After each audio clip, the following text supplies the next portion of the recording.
Welcome back to SL Chennai Speaks Out. This round we're going to turn over to our audience and ask them how many are married or in a relationship. So let's ask the audience. How many married people here? How many people in a relationship? Okay, 3. Right, fine. So let me ask from this side.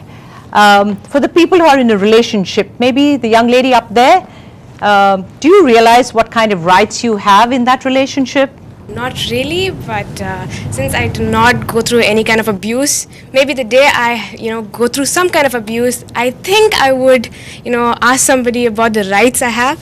Okay. Is your live-in partner here? No. Oops, sadly, because we could have asked him then. Okay. What about one of the gents down here? Would you like to tell us? This act is all about intimate relationship.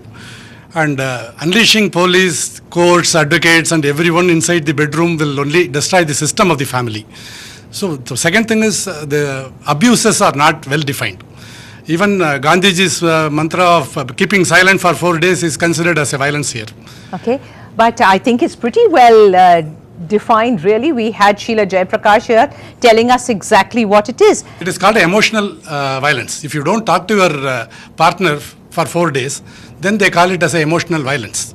And you are asked to pay money. No, you can't get away with that easily. What about the ladies? Would somebody like to respond from this side? Yes, but if you're in a relationship, there should be communication. So if there is no communication, and how long will this last? And at last, when we really got one small act which would help them, and still it's really not helping them the way it ought to. The act says that within 3 days of getting filing of a case, the magistrate will have to give notice to the other parties, and then within 60 days an order should be passed. But I know of instances where I'm unable to get my notice done and taken even after about 6 months, and no orders are passed even after a year of filing of the case. So it's not as if you really get remedies despite this act. And this act is not breaking families. It only helps victim women. So these, what he says is really not true. It's a civil case, right, D visa, but it's filed against me, my mother, sister, and my auntie, and my uncle and my father as a criminal case. So who has filed it, sir? Who has filed it? My wife. Your wife? Yeah. Okay. And the second thing is, you said it's a woman's law. Is DV is a woman's law or it's a law for a young wife? Okay. It is not for only the young wives. Everybody, everybody mistook this act as a dowry prohibition act, which is wrong.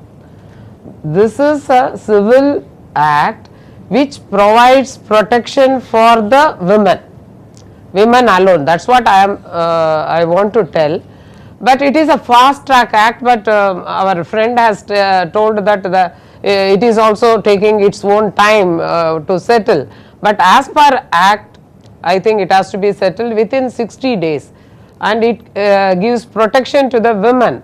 You see, if somebody thrown out from the house, or if there are violence inside the house, immediate remedy should be given to them. It is a fast track act.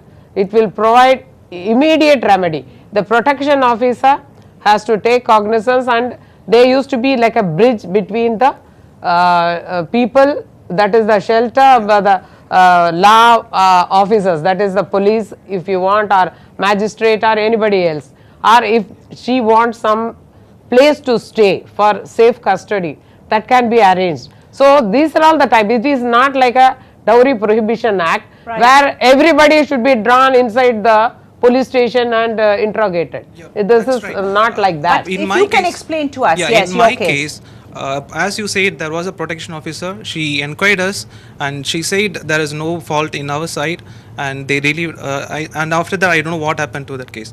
After that she again went to Chengalpet and she filed a criminal case using this DV law against my entire family.